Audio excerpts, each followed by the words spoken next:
little video tutorial today of the main dashboard.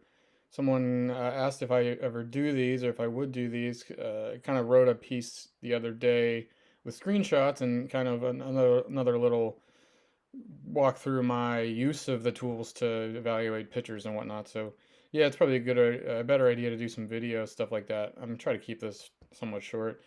This is the main MLB dashboard. This is kind of what really got me going.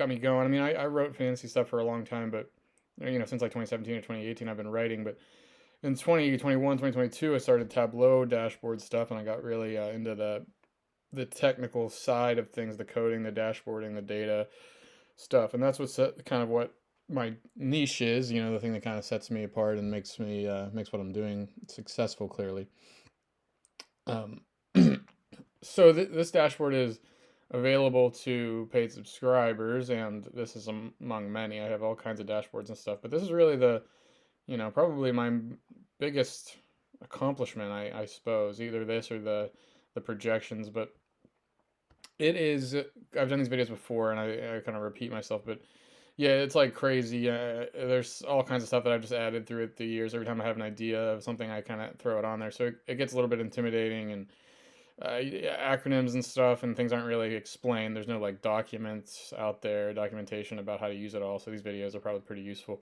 But after you click around and kind of get the feel for it, things kind of become more clear. And if you're a baseball mind, which I'm sure you all are, if you're watching this, then it's kind of intuitive and you can kind of see where I was going with things. But I don't know, maybe that's a wrong read by me. But let's look at some pictures stuff. Well, it kind of just, I don't really have this planned out. I'll just go through kind of what I was doing yesterday in that written article. So we're on the pictures tab here. Um, the kind of the main thing, what you want to do during the season. You obviously are going to use this thing differently in the season as compared to in the preseason and whatnot.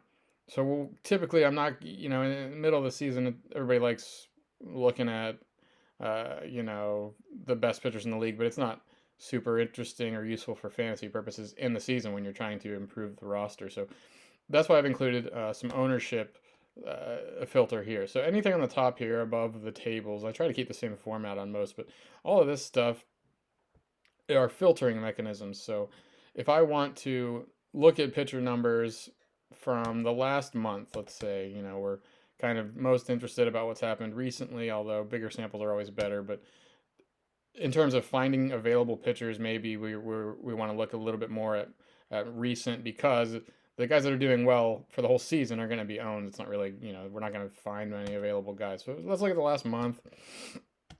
And then over here, so I don't want to, if I sort here by strikeout rate, I'm going to get a lot of guys, relievers that have only thrown a couple innings. Of course, you can't really put up a 57% strikeout rate over a long period of time. So that's why Nick Avila, I don't know who that is, but he's done that on 35 pitches. So to get rid of those guys, we can use filters. We can do batter's face. Anytime you see BF, that'll be batter's face. That's useful if you're caring about relievers as well, but typically we're talking about starting pitchers, so we can use GS, games started. Look last month. Just show me everybody that's made at least 3 starts. That'll get rid of all the relievers. You can see the table below updates right away. So here's our K leaders for pitchers since May 20th with at least 3 starts, and still at the top of the list, here's DJ Hers. We talked about him yesterday, so maybe we'll use him as an example. But these other guys, Garrett Crotchet, whatever, Tanner Bibby, even though I hate that, it's Bibby. It's Crotchet and Bibby to me. Glass now, what are you going to do? You're not going to pick those guys up. They're not going to be sneaky, like make a trade offer out for them. So let's just get rid of the highly owned pitchers. The ownership here uses Yahoo, I believe. I had ESPN and Yahoo mixed. I would take the average of those two, but ESPN is just like terrible. So I just use Yahoo now. So we can drop that to 40%. So what that does is filter out every pitcher that is owned above a 40% rate. And yeah, so here you go. You have much more useful pitchers in terms of guys that might be available or acquirable in some way. So what do we want to look for? I like to look at, and actually I'm going to steer this toward my big recommendation lately. And what I did in the post yesterday, I like looking at pitchers. I think these is a pretty good filter to put on. It's my magic formula too. I came up with that last year. swinging strike rate of at least 14%. So I put that as the lower bound there, and that'll filter out everybody below that. And at the same time, I want guys that are efficient too. You can get swinging strikes by throwing a lot of junk and throwing balls out of the strike zone, and that works. You know, a whiff is a whiff no matter where the pitch was located. But in terms of guys that are getting whiffs on competitive pitches, I like that too. I like to look at ball rate. So the ball rate here, you can filter by. You can't filter by. I don't have the filter over here, but you can sort. So I put on a minimum swinging strike rate of 14%, and I sorted this column ascending ball rate. So that ball rate is what percent of your pitches are called for a ball. The league average is 36%, and a really good rate is anything kind of below 34%. So right here, this is what we're going to take. We're going to look at Spencer Schwellenbach. Again, I probably pronounce people's. I'm probably, if I said Ben Brown, I'd probably pronounce that right, but the rest of these guys, I don't know. Schwellenbach here shows up, so he's kind of the guy who's widely available. He's a rookie, came right up from Double-A for the Braves, and he's made 4 starts. And so far, 20.7% K rate. That might not really excite you. Of course, it shouldn't. That's below average. But what should excite you is, look, it's got a 15.1% swinging strike rate in 4 starts, 351 pitches. That's a pretty decent-sized sample there. That's impressive stuff against big league hitters, and he's doing it while not wasting pitches out of the zone very often. 29% ball rate. That's very good. Over here, we can see his stuff, location, and pitching. This is right from Fangraphs. It will typically take 3 days to get there. So right now it's Thursday, June 20th. So if Schwellenbach's last start was yesterday or Tuesday, this number is probably not going to reflect that. My script runs every morning to just go get the latest data, and typically those numbers don't get there till 2 days later, as I've noticed. Some exceptions, of course. So that might be something that stands out to you. You could also sort by K to walk ratio. Get rid of these dials over here. Just real quick, it's important to clear your dials too if you're doing a new thought process now. Like, okay, let's just do it. I'll do it and show you. So I want to restart here. I don't want to refresh it though. You can either refresh the page and that'll get there. But if you just want to clear the filters you have, you can just click this little button here.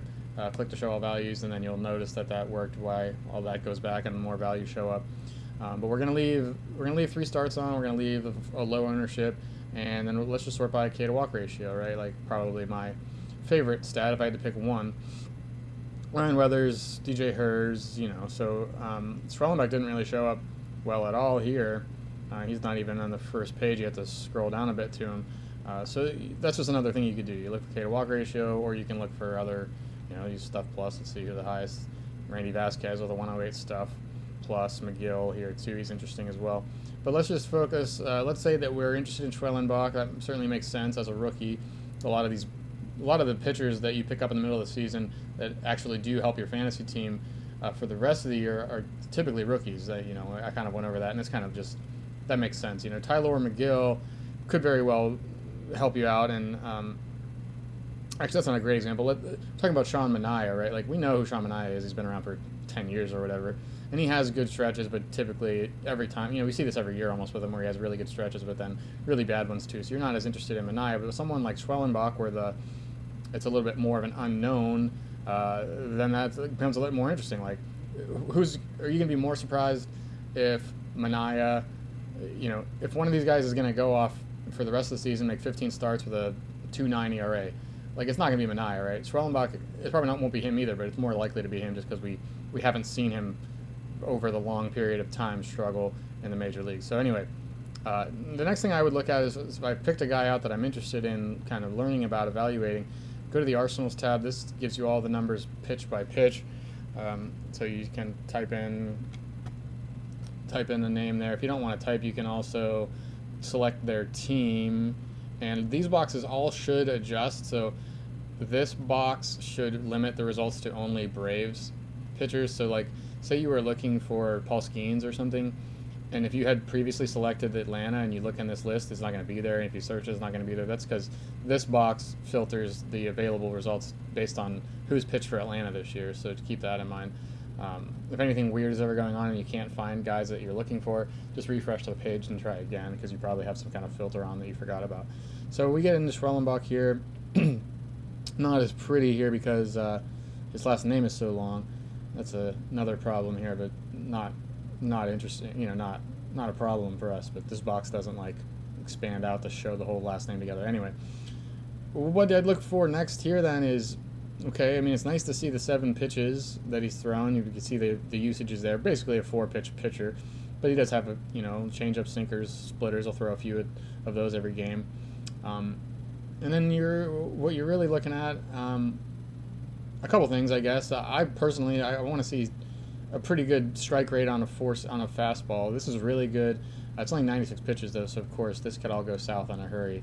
Really hard to evaluate individual pitches because the sample sizes are very small. Even after 4 outings, he's only thrown a few dozen of each, if that. But good early signs. I mean, the fastball velo's there, 95.6.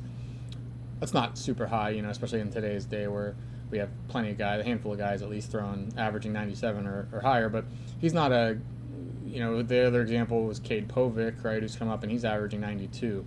So 95 to 96 is pretty good. That definitely gets you there. That's an above average fastball. And the strike rate is good. And right here, the important thing to note here as well is these numbers, your expectations should change based on what pitch type it is, and that's why I've included the table above. These are benchmarks. This is what the whole league has done on four-seam fastballs. So you can see that his strike rate is 5 points above on the four-seam fastball for Schwellenbach is 5 points above the league average in strike rate, and that's huge. 5 points is absolutely massive in this particular stat. Again, 96 pitches. He goes out there and has a bad day with his fastball. Next time that number this could drop 6-7 points in one start just because of the sample size is so low. But good signs. So far, so good, we'll say. You can even see the stuff like xWOBA and barrel rate allowed. These are very noisy. I tend to not really look too much at these because they change so much season to season. Start to start, certainly. Zone rate, that's what percent of the pitches inside the strike zone, not called strike or ball, but inside the strike zone no matter what happens to it. This is what percent of the times hitters swing at it. I just added that this morning. I'm not sure if it's really useful, but and then you can see the average and slugging percentage against. That stuff's super useless here with Schwellenbach with such a small sample. Average and slug have a whole lot of randomness in it. Much less randomness with swinging strike, ball.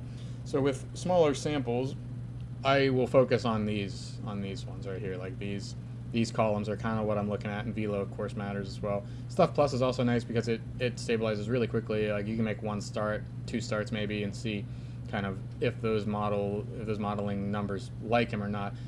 Basically what I'm saying is if you put up a 120 stuff plus with your four-seam fastball in your first start, that's what it is. It's not going to go down to 80 the next start. Might go down a little bit, might vary a little bit, but that's pretty steady. But anyway, so yeah, small samples. I'm looking at these per pitch stats, meaning that this stat changes at every single pitch. This stat changes the batting average, right? This changes every single at bat. This one goes every single pitch. So the data to use grows a lot, 4 or 5 times faster for swinging strike rate and strike rate rather than average slugs, strikeouts, and stuff. Okay, so that's the Arsenal tab. These are really the 2 main ones that I spend time in terms of evaluating individual pitchers. You can go to the splits too. You definitely have an even bigger sample size issue here because you're splitting the data in 2 parts, so you're reducing it even more. But so far as four-seamer, the usage should be pretty steady, so how he attacks righties, how he attacks lefties if you care about that, but that's much more useful when you have bigger sample sizes and whatnot. But yeah, you see like the changeup is used against lefties only, and sometimes he'll throw a splitter, but he doesn't throw those to righties, stuff like that. Kind of interesting. What I do like to do just for fun, if I'm like about to watch a game, I watch the Pirate games, right? So if they're facing an interesting pitcher that day, I'll come in here and see, like, okay, well, it's fun to kind of know how they attack and then kind of watch that play out and see if you can, in your head, like, predict what they'll do and, how they'll attack a lefty or whatever. So, okay. There's another pretty cool tab here, stuff by game. This takes the stuff plus and location plus numbers for each individual start and then plots it. So let's pick out, probably the most interesting person I've seen on this graph is Jared Jones. I've called him a sell high. And this is kind of why one of those things that led me to say that is that it's not a good trend, right? So he started the season with a 149.5 stuff plus, and I was in Miami, I remember. Came down a little bit, 131, 128, 144, 121. So you can follow it through the whole season. You can just see the slow but steady decline. Here's that start. He got pumped up against the Dodgers, right? 133.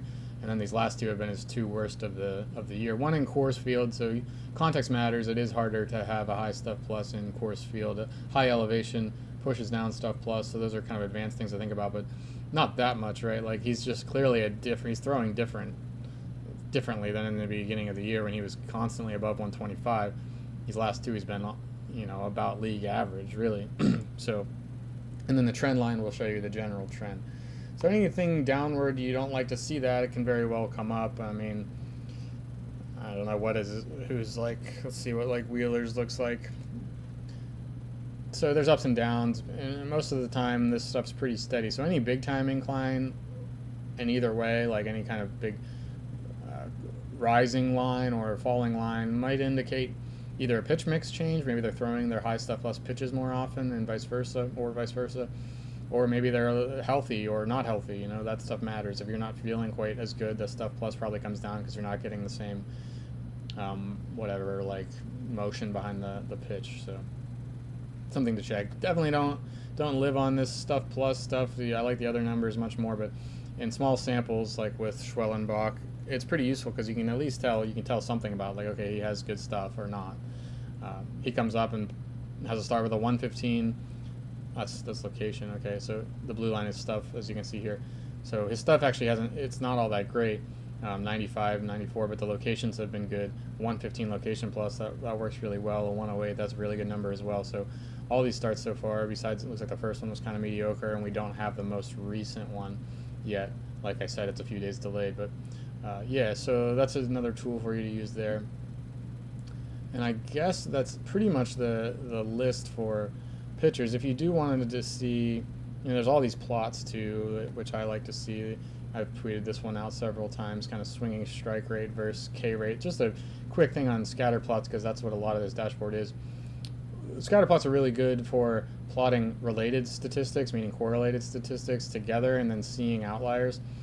This has definitely helped me several times in the past spot guys, pitchers that are over or underperforming in strikeout rate. So just a quick example, and the purpose of this is to show you the best way to use a scatter plot. Important to only plot, every plot I have here will be with stats that are correlated. That makes it useful to say, hey, a high swinging strike rate implies a high K rate almost every time, right? You can see the trend line is going pretty much on a straight diagonal from the bottom left to the top right, which means as your swinging strike rate goes up, so does your K rate. You're not going to see anybody with a 15% swinging strike rate and a K rate under 20%, right? Like that dot would be right here. It doesn't exist because a whiff is a part of a strikeout. So they're obviously related. It's just all logical stuff here. What you can find then is look for the players with their dots furthest away from the trend line. So we take Ranger Suarez here. His dot is pretty far away from that trend line because he has a high 27% K rate. That's 5 points above the league average, and yet his swinging strike rate is just 11.5%, which is actually below the league average. So that means he's getting a lot of called strikes and he's making good pitches when he needs to. It's not a guarantee that his strikeout rate will come down to 24, 23%, but it's pretty, it does make it somewhat likely. Just like this guy hasn't really been able to generate a ton of whiffs, and yet he's still getting strikeouts.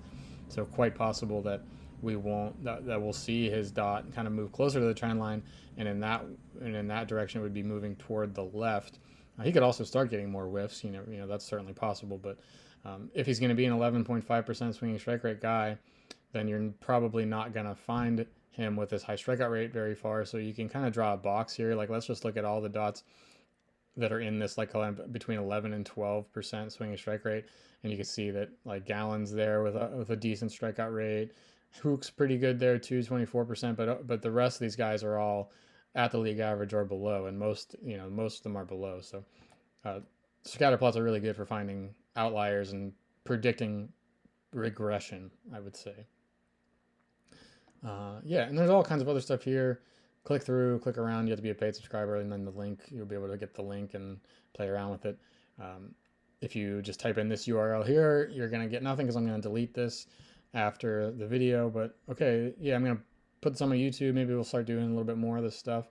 Let me know what other tutorials or other questions you have about the tools. I definitely should be putting more how-to material out there, because now all of a sudden I have like several hundred people using this dashboard, and probably a good idea to help people know how to use it and get the most out of their time. So thanks. We'll be back. Let me know, leave a comment, or just reach out to me on Twitter or on the Substack if you have any advice for further content like this. Thanks.